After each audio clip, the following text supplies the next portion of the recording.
Hello, everybody. Welcome to Live at 5. It is Wednesday, a two-show day, July 17th. I'm Beth Stevens. And I'm Paul Wontor. And we are here in the studio with Caitlin Moynihan.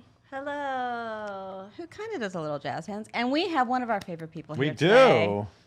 Do you want to tell the people? Yes, it's Kerry Butler. Yay! From Beetlejuice, the musical. We will get to Kerry Butler shortly. First, our top 5.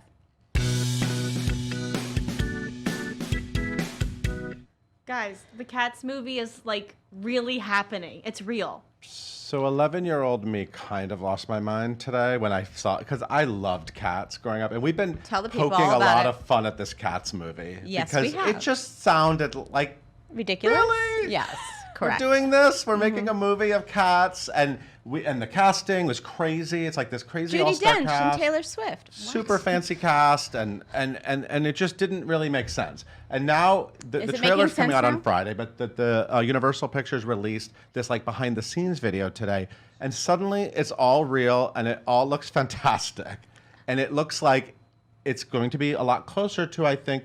We didn't know if they were going to be putting Jennifer Hudson's head on an animated cat. We didn't know Who what it was said going to that? be. What? But they're dancing. They're doing Well, big it's dance Cats. You numbers. gotta dance for the Cats. set looks incredible because it's all scaled, so you see. Oh, you are so jellicoling out. So hard.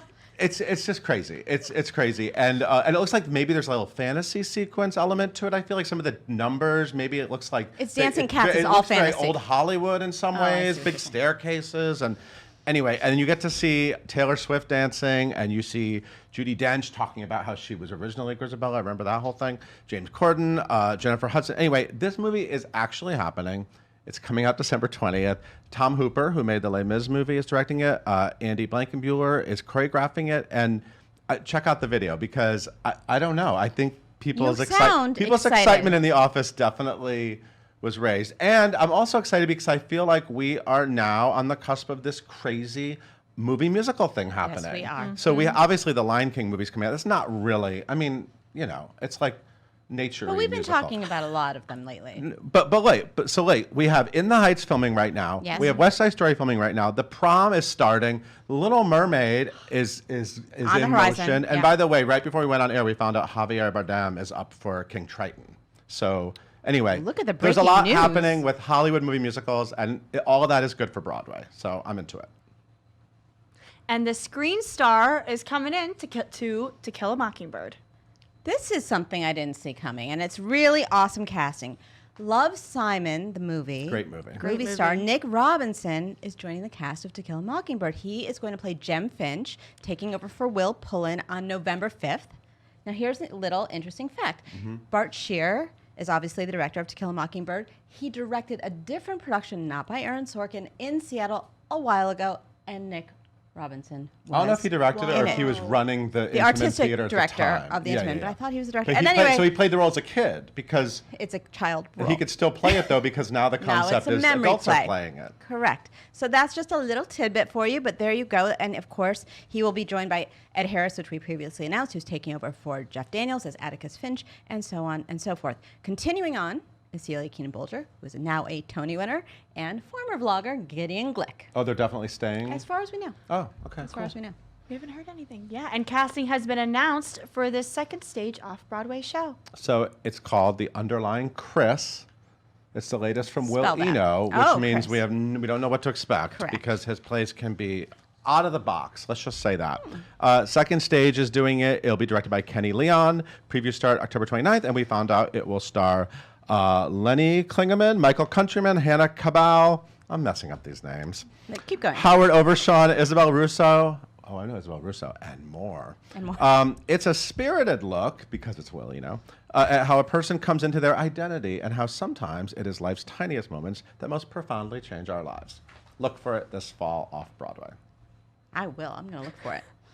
And a bunch of Broadway creatives are teaming up for this Screen TV show. Okay, I'm going to throw a lot of names at you, and I'm not going to give you a lot of information, but get excited. Okay, here we go. Showtime is going to do a musical drama because they're on trend, and they have an acclaimed group of Broadway people. Okay. Like Prove it. Pasek and Paul, That's true. There. Kyle Jarrow, who worked, of course, on SpongeBob, Yeah. and Alicia Keys, who was on Broadway with Stick Fly. Stick Fly. Remember that. Remember that score for that play? It was really good. So that's all we know. It's an untitled show that will be executive produced by Pascal, Kyle Jarrow, and Alicia Keys. The series centers on a mystery uncovered by a young musician, thus the music, who moves back to her childhood home. We don't have casting, but we will say Mark Platt, who is the producer of La La Land, which of course Pascal and Paul were involved with, as well as he's got all the things, and then the Wicked, and the Jesus Christ Superstar, and the Grease Light. You know who he is, and so he's the executive producer, and yeah, that's what we know. Okay. I told you a lot of fancy names. And to absolutely nobody's surprise, Andy, Carl, and Orfeh really love dogs. The Carls like dogs. In fact, after they did Legally Blonde together, they took Other one people like home. dogs, They took too. Boo home. Oh, that's true. They did They take adopted. them. Yes. Anyway, they love dogs. They're always at dog charities, and of course, they're both finishing their run in Pretty Woman. I think Andy's ends next week. Andy's finishing And his then run. Orfeh is finishing the When run the show in closes. August. Yes. Anyway, they're being honored by the Humane Society at Feinstein's Fit for Below, October 14th, and of course, Dorothy and Bill Berloni. Bill Berloni is the Broadway dog Animal guy. guru. They are presenting. It's the Best in Shows event. And anyway, Seth Rudetsky will be doing musical direction. It's just going to be a Will there fun be event. animals at this situation? Will there I be don't know. Okay, I'm well, not. Can you I'm call not Orfeh and ask organizing her? it. Do they allow dogs into 54 Below? This is my question. They should. Hopefully, there'll be some dogs. Also on the site, some photos of Moulin Rouge. Yep. We had Danny New Burstein production here shots. yesterday. It still looks red and fabulous. Yep. That's what Moulin Rouge looks like. We kind of know what it looks like at this point. And there's a new vlog, There's right? a new vlog from Michael James Scott of Aladdin, and he hangs out with a lot of Broadway friends, which is cool. He does. He knows a lot of people. Yeah, and they're all in this episode. Speaking of Broadway friends. Speaking of and Broadway people who have a lot friends. of Broadway friends, it's time for me to get out of here Bye, because Paul. Kerry Butler's here. Caitlin, will you tell us about our guest, please? Gladly. Yes, we have Miss Kerry Butler here with us in the studio today. She is currently learning all about the netherworld in Beetlejuice on Broadway. She's Tony nominated for her role in Xanadu. Some of her Broadway credits include Mean Girls, Disaster, Catch Me If You Can, Rock of Ages, Hairspray, Little Shop of Horrors, Beauty and the Beast. I could talk forever about how many amazing shows she's been in because this is her 12th Broadway production. How insane. She's a legend. Follow her on social media at Kerry Butler 1 because there's only one that we really care about, right? So please leave all of your questions in the comments below and please welcome Kerry and Beth. Thank you, Caitlin. Carrie, welcome. Thank you. We love hanging out with you. Oh, me too. Because you've done 12, not just 12 Broadway shows, but 12 awesome Broadway shows, and you've originated so many roles, and you're doing it again. Yes. You're playing Barbara. Yes. Barbara. Barbara Maitland. Okay, tell me how it's going over there at the Winter Garden Theater. It's going great. Are you enjoying being dead? I am. I love it. It's a really, really fun part. You know, so many times, so when you're doing something 8 times a week, it can really kind of affect you as a person. So, I've played these parts where I'm like really depressed, I'm crying, and then it's like hard to shake. Barbara is light and so happy that it's a good place to be in 8 times a week. So for people who don't know Beetlejuice, how would you describe this character? Because in the movie it's played by, Gina Davis, but Right. I don't think Kerry Butler, Gina Davis. It's like a reinvented version of the character a little bit. Yeah, for sure. Well, the Maitlands are described as boring, so I just feel like they're So people... not boring, though. Yeah, well, that's how Beetlejuice is described, because she's very, clean cut and has been afraid to live her life. Like, her and Adam, they just are afraid to make changes, and so they kind of move to the country, and, they do their adult recreational classes, their ballroom dancing, all that stuff, and they don't actually, have kids, which they wanted to do, and so... So you're getting to do all that. And good then stuff. in Act 2, she becomes Barbara 2.0, and that's when she She lets grows. it all hang out. She lets it all hang out. All right, we have to talk about your career, in addition to Beetlejuice, because you have done so many shows that I want to play a game with you. Okay. Because I know you guys all have so many questions, and please put your questions in the comments below, and Caitlin's going to let you guys interview Kerry in a second. But first, I want to have you confirm and deny some facts about you, because you've been around for a while. Okay. You I know, love I've games. known you for a long time. And just I hope confirm I or deny. I think there's only one Kerry Butler. Kerry Butler 1. Here we go. Okay. You have entertained children as Ariel in The Little Mermaid. True. Okay. I'm sorry for you podcast listeners. Tell us what you did. Now, this wasn't recent, was it? No. This okay. is my first job out of school, really, or it might have actually. I think it was during college. on my summer breaks, I would dress up as the Little Mermaid and drive myself to parties, get out of the car as Little Mermaid, hop across parks. You know how families have their parties in playgrounds, hop across and like entertain the kids. It was a little challenging. A few times actually, I forgot my wig. Oops. And they'd be like, "You're not the real Ariel." I'd be like, "Shut up." You know?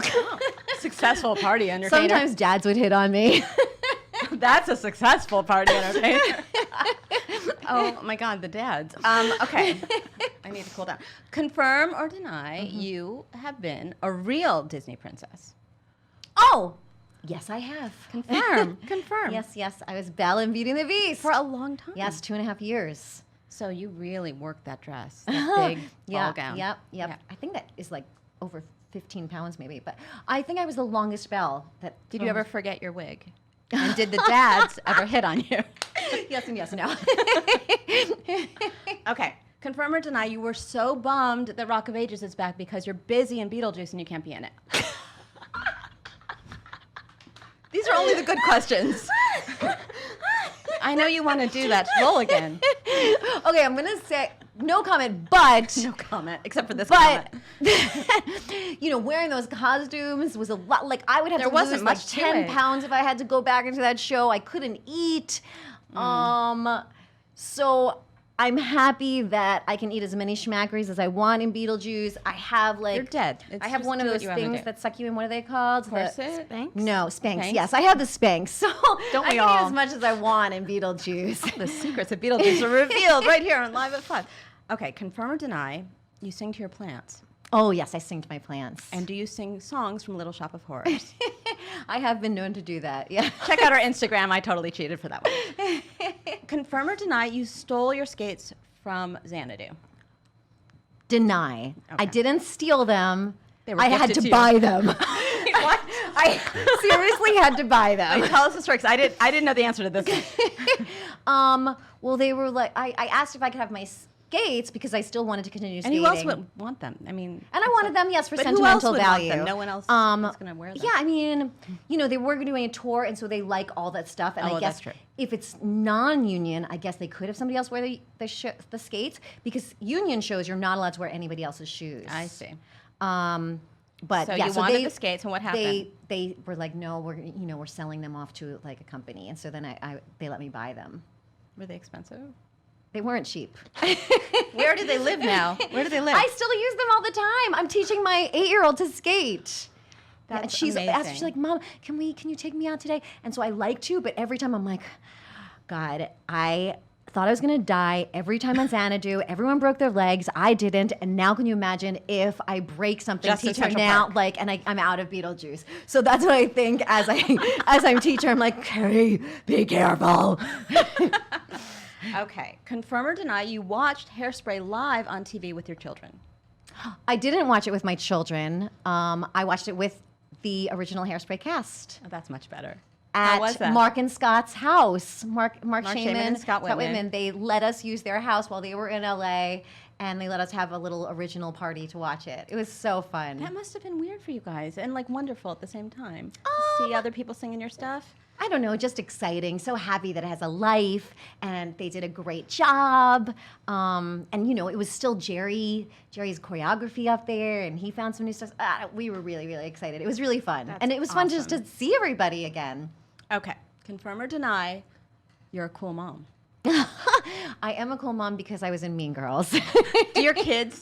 that raised my level of coolness. You've with done a my lot of shows daughter that made you and cool. all her friends. Really? Oh yeah, and my daughter's just asked me the other day, "Can we go to Mean Girls again?" And we're like, how about Beetlejuice? Mommy never gets free tickets for anything. No, they do ask for Beetlejuice too, but Mommy Okay, doesn't good. get free tickets for anything. So they think it's like going to the movies. I'm like, you are cut off. Suddenly not so cool. All right, I've got just a couple more because then we gotta take your questions. I know you're like typing frantically. Confirm or deny that you play the ukulele I do play the ukulele. in public? Yes. Okay, just asking. I actually played it. You know how you have to do those auditions for John Doyle's shows? I don't personally know, but I want to hear about it. Well, you know, everybody has to play an instrument, and so I kind of thought, I better learn an instrument. So I kind of taught myself to play the ukulele and took lessons for that purpose. And so finally an audition came along, and I'd been practicing so hard, and I just completely blanked when I got into the audition. I couldn't do the song. It was so embarrassing. It was like one of those nightmare auditions. And then at the end, I was like, I swear I could play this when I was home in my room. I really could play it. And he's like, you just keep working. You keep practicing. I did. What song were you playing? Oh gosh, I think I've blanked it out. But now I play when I do my shows, like in 50 or Below, or when I go on the cruise ships and entertain. I do When You Wish Upon a Star. Oh, that's beautiful. Yeah, and now I have a whole routine on. Okay, this is not a confirm or deny, but if you were to be haunted by anyone in the Beetlejuice cast, who would you like to haunt you forevermore? Who would I like to haunt me? Yeah, So I mean, it not can't that be you someone want who's to be actually haunted. scary. Well, you can go ahead and spill about that if you like. Who's scared? I think I'd pick Rob, because he would just be like messing with stuff and be funny. Rob McClure. Let's all Rob be haunted McClure. by Rob McClure. All Yeah. right, we're going to take your question. So, Caitlin, what are the people asking? Yes. So Skylar wants to know, what is your favorite part of the set of Beetlejuice? Because that's Such a good set. That's a really good question. Something I love about the set, I love how it transforms into 3 different. Can I use that as an answer? So that it starts out as the Maitland's house and has like all this cute wallpaper. Then it transforms into the Deese's house, and they completely changed all the interior. Tacky. Yeah, It's tacky. yeah. Different wallpaper, everything. And then it transforms into Beetlejuice's house. And so I think that's kind of the cool thing, how the walls change. It's almost like a puzzle, how they do it. Love that. I Amazing. love that. So another person named Kerry wants to know, what was it like to go from originating roles in brand new shows back to back? Because you originated a ton of things, but to go from Mean Girls to Beetlejuice right away. Well, of course, it was really fun because both of the shows are super fun. And also it was crazy cool because I had just done DC. They both started in the same exact theater. So we started in DC for Mean Girls in that theater, the National. And then exactly like a year later, I was in the same place. I stayed in the same hotel. I knew everything. I could give everybody, the down low on where to eat. Yeah.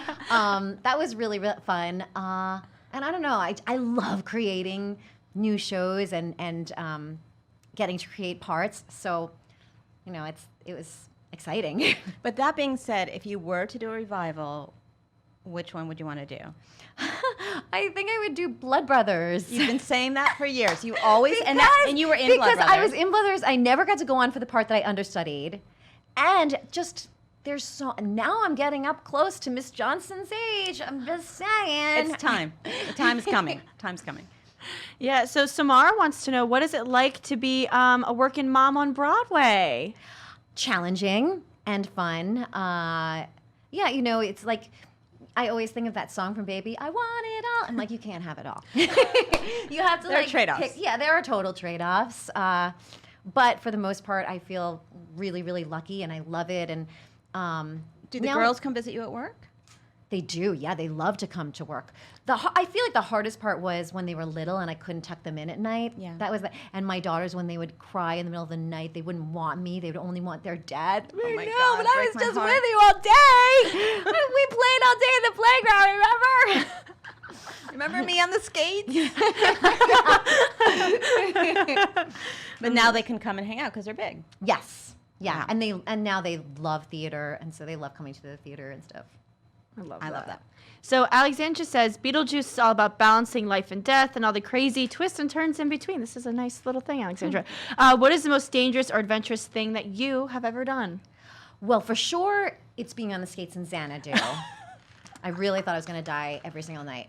But Beetlejuice is also very scary. And in Beetlejuice, when we were in DC, I'm the one pretty much who does a lot of the special effects. Alex has some, but I'm pretty sure I do the most. And You do your own stunts. yes, we do. And the magic is old school magic, and so I kind of control a lot of the magic. And in rehearsal, there was this moment where I'm levitating, and I'd already so I have to levitate. My hand gets on fire. We die falling through the floor. None of these are spoiler alerts, kind of, but not really. And so all this stuff's happening, and I'm just like, am I ever going to get through the first 15 minutes and not be petrified? And so I'm levitating, and then they're like, okay, now, Kerry, we just want to show you like the fireworks. They don't call them fireworks. I don't know what they call them, but the explosions that are going off around you when you're going to be levitating. And I was like, oh, okay. And so like, do you want to come here and watch? I was like, nope, I want to stand right here where I will be. So I'm not walking toward So that. they go off, and I'm thinking, oh, maybe they'll just be little things. And they're big. The sparks are flying all over the place. And I started crying. And I was like, no, it never, ever happened to me in any other show where I started crying during rehearsal. And the stage manager, well, Kerry, do you need to take a break? I was like, I'm okay. I'll be okay. And then luckily it was time for a break. And I went to my room and like cried for a second, and then came back and did the levitation with the fireworks going off around me. And it was okay. And now are you calm? When Now you I'm do that? calm. Now you do it 8 The times a only week. part I'm afraid of is every night the hand going on fire is scary, because you can't control fire. It's real fire. Real fire. Real. I'm terrified. I'm scared for you, but everything's going scared great right now. So Bernardo wants to know, what is it like backstage with your cast, and what's it like just working with all those crazies over there? It's really fun. You know, we have skeletons walking around, just pyro, lots of singing. It's a great, and also it's so nice. We're at the Winter Garden and there's space. It's a big theater. So we have a green room, which I haven't had in forever. Everyone has their own dressing room, which is fun. And we do the Snob Saturday night on Broadway. And, you know, with Beetlejuice, there's so many great themes you can I've do. never heard it called The Snob. Have you heard Really? it called The Snob? Okay, I'm out of it. I'm sorry. I'm sorry. So we have so many good themes. You know, like my theme when I threw the Snob for everyone was, Shapoopy. What was it? Oh, Shapoopy. So Oh, drat! I can't remember. It'll come to me. But it was write a good. in, write in. It was a good one. Yeah, write in if you follow my Instagram story and remember my Snob. Love that. I love that. And let's do one last question. I love this one. What do Kathy wants to know? What do you think? I remembered it. Oh, sorry. Go, please, please. Okay, so he has a line where he's doing this like dirty joke, and he's like, "And that's how I made nachos with Katharine Hepburn." And so I said, "Let's make nachos with Antoinette Perry." Thank you. Wow. And so I had a whole nacho bar and drinks planned. How could you forget that, really? I know. I don't know. I don't know. That was perfect. I love it so much. So, last question. Okay. Kathy wants to know, what do you think Beetlejuice would have been like if he had a cool mom? Oh, jeez. Let's see. We meet his mom in the show. I think that he would have used his powers for good, right? It would have been a totally different show. It would have just been like, let's have fun haunting people. Like, let's make their days brighter. Oh, that's so He wouldn't sweet. want to kill anyone, that's for sure. And we will have another episode of Psychoanalyzing Beetlejuice with Kerry Butler next week. I would love that, actually. We should just do a little therapy session on the characters. Next, we'll do Lydia. We'll do Delia. We She probably needs did some- that in table work. Did didn't you? we? Kerry, thank you for coming. If you haven't seen Beetlejuice, you are missing out. There is fire, there's levitating, and there's lots of death. So. And great songs if you haven't And heard the great CD. songs. Really great songs. So thank you, Caitlin. Will you take us on out? Thank you guys so much for tuning in today. We are live at 5 every single weekday here on Facebook. You can listen to us wherever you get your podcasts by searching for hashtag Live at 5 and hitting that subscribe button. Be sure to tune in tomorrow when we talk to April Mathis all about Tony Stone.